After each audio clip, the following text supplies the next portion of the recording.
This show is a part of the podcast network of the Walled Garden Philosophical Society, an international community of philosophers and seekers dedicated to the pursuit of truth, wisdom, virtue, and the divine, wherever they may be found. To find out more, go to thewalledgarden.com. Hey everybody, welcome to another episode of Soul Searching with Seneca. Now, yesterday my wife Jen had to go down to Brisbane, the nearest capital city, to do her citizenship interview to become an Australian citizen, and I'm glad to say that she passed with flying colours, so that's very exciting that very soon she will be an Australian citizen. But I decided to go down with her, of course, and while we were down there and while she was in the meeting, I decided to stop off at St John's Cathedral. It's this gorgeous cathedral right in the heart of Brisbane, and just such a beautiful building and such a peaceful place to go in and sit down and read and think and you know, just be in a nice quiet space in beautiful architecture. And so I've been doing a lot of that lately when we go down to Brisbane, is just finding time to go into these kind of sacred spaces and you know, just experience the wonder and the magic of such a building.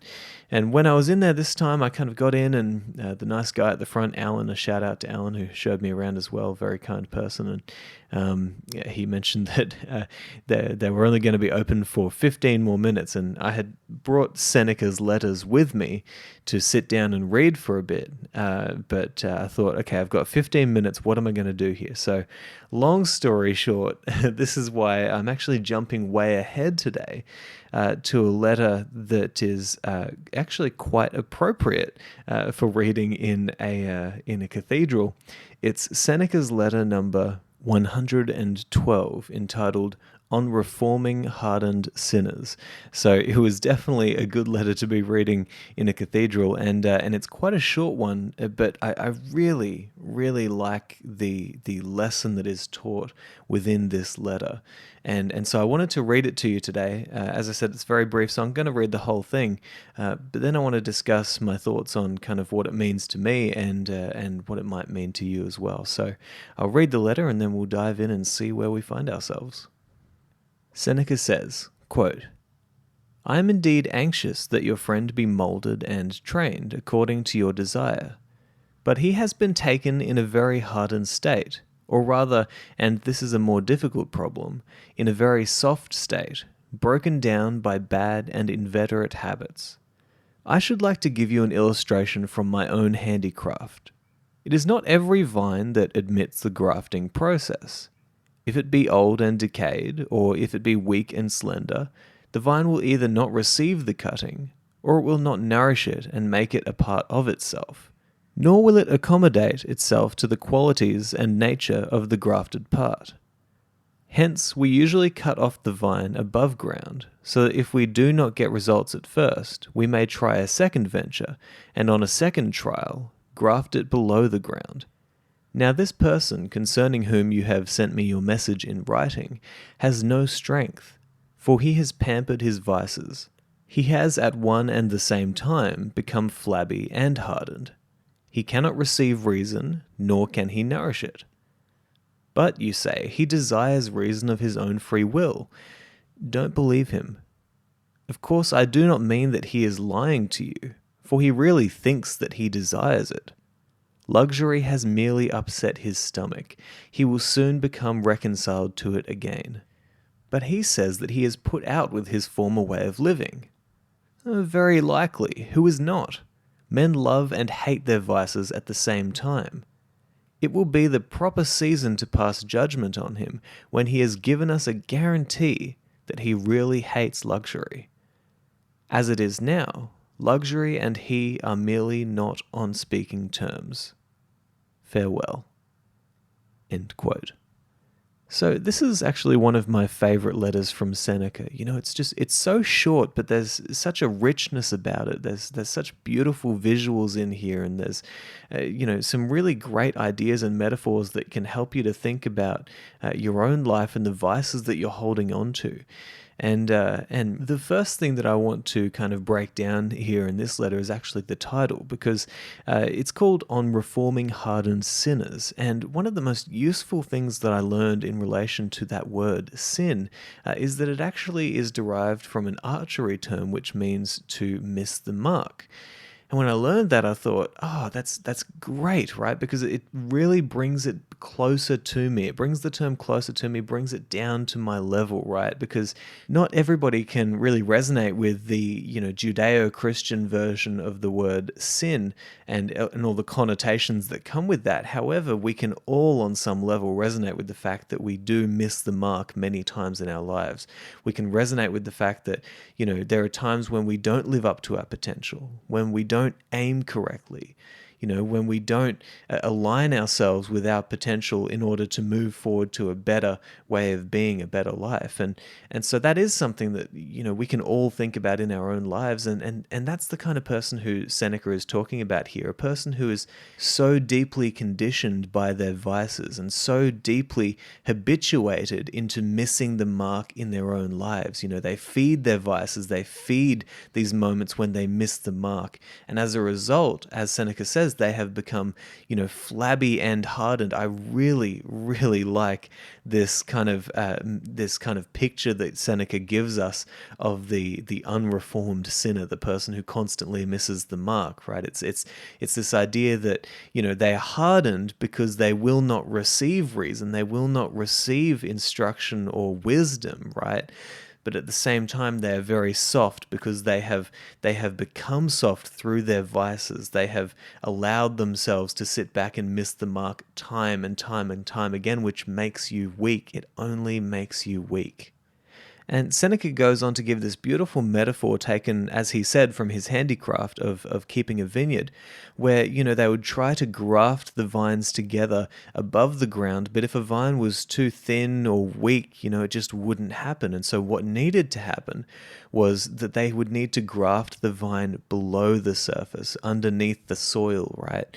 And that is a really beautiful metaphor to think about when it comes to your own moments of missing the mark in your own life. The moments when you actually come together and decide that you're going to actually make a change, and when those changes do actually happen, are often the times when you've gone below the surface. You've really come together internally, right? It's not an external show for your persona, right? It's not some mask that you're wearing saying, yes, I'm virtuous and I'm doing this and I'm really changing my life. And it's not coming from your words above the surface. It's coming from below, right? That's when the change really happens, when it's deep within you. And so as a result, Seneca says, don't believe your friend. Don't believe his words. No, he might actually believe that he is reformed and that he's going to change, but you shouldn't believe him until there's actual proof of the fact that he has changed and that he is ready to start hitting the mark, to stop missing the mark, but to start hitting the mark and to start moving away from those vices and towards greater goods. And when I talk about this, because we're using such religious language, like vice and sin and all this sort of stuff, I really can't help but be brought back to this lesson that I learned when I was in church when I was younger. And it was one of these funny lessons that, if you've ever been a Mormon, or if you are a Mormon, or if, you went to church when you were younger, you might remember conversations around this idea of a broken heart and a contrite spirit, right?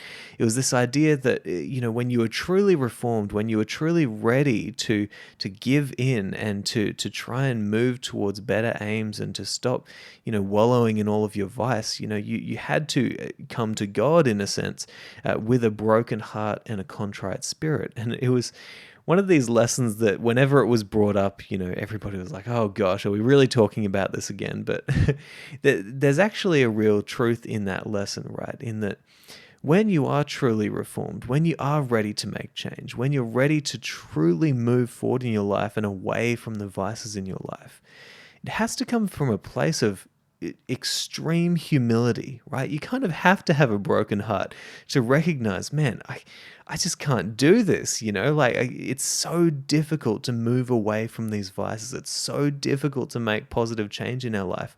And at some stage we need to kind of humble ourselves and recognize, man, this is a difficult task.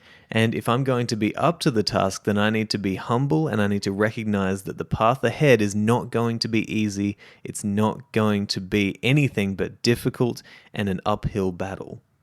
And so when you have that humility and when you combine that with a contrite spirit, this feeling of remorse, this recognition that you have not hit the mark in your life, that you've missed the mark multiple times over and over again, and that you've fed those vices, when you combine those two things, it's actually such a powerful mindset to be in that digs its roots deeper into our psyche, below the surface level persona, the below the surface level superficial statement of I'm going to be better.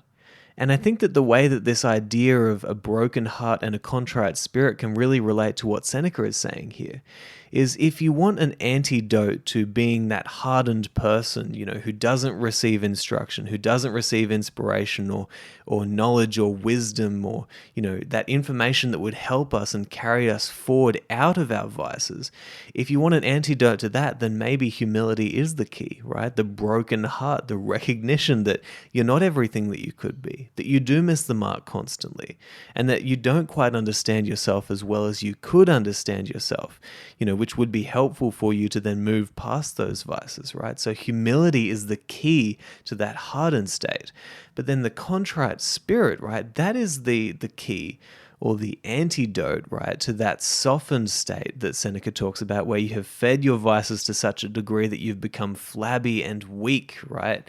A contrite spirit means that you recognize that you've done wrong, that you are remorseful, and you might say remorseful to yourself, to who you are, because you haven't lived up to the mark, you haven't hit the target, right? And you haven't lived up to your true potential to be that honorable vision of who you could be.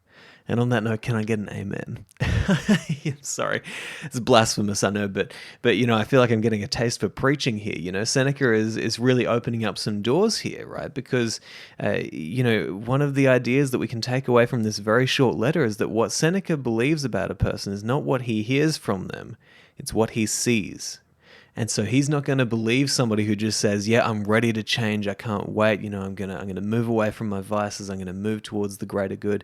Now, he doesn't believe that person. He wants to see the proof, right? He wants to see how they live their life. And to close this episode, I want to focus on a couple of ideas that Seneca gives us towards the end of this letter in the last couple of sentences. And I want you to go away and really, really meditate on this in your own life, right? So firstly, he says that men love and hate their vices at the same time, right? We need to recognize this, right? We wouldn't be engaging in these bad habits, these vices, if there wasn't something pleasurable about them, right? We are drawn to them for a reason, so we at least need to be humble enough to admit that. But then he says, it will be the proper time to pass judgment on him when he has given us a guarantee that he really hates luxury. And as it is now, luxury and he are merely not on speaking terms. Now that is a very powerful line, right, that you really want to go and think about in your own life. The vices that you have, the times when you don't hit the aim, when you don't hit that target. Are you really in the right frame of mind to be walking away from those vices? Are you really ready? Have you humbled yourself sufficiently? Or are you just in a period of your life where your vices have kind of annoyed you a little bit and now you're not on speaking terms with them, which will soon be over, right? And you'll be straight back to the same old bad habits. I can definitely recognize this pattern in my own life, and I think that we all could if we looked deep enough, right? It's the habit of declaring our intentions to make a positive change or to move in a certain direction, and within mere days of that declaration, you fall back onto speaking terms with your bad habits and your vices, and all progress that you made is lost, right? This is a cycle that I think we all go through in many ways in our life, and what Seneca is encouraging us to do here is to recognize that maybe it's not what you say to people around you that really means that you're reformed, that you are going to start aiming higher and digging deeper, right? Maybe it's actually what you do. It's the way that you live your life. And maybe that's going to be the proof to the people around you that you are ready to make the changes that would be necessary for you to fully engage with your potential in a way that would be good for you and that would be good for the people around you. So anyway, I think that that's enough preacher-like moralizing for one day, but I really do hope that you've taken a few things away from this episode, and I hope that you go and meditate on that question. Am I really reformed? Am I really looking to move away from my vices and towards better things, or am I just merely not on speaking terms with them at the moment? I think that is such a great metaphor to use in our lives, and if you really think about it, right, you'll probably learn some brilliant truths about yourself if you're listening and if you're paying attention. So I'll leave that with you. I really hope you've enjoyed this episode, and hey, I'll talk to you next time.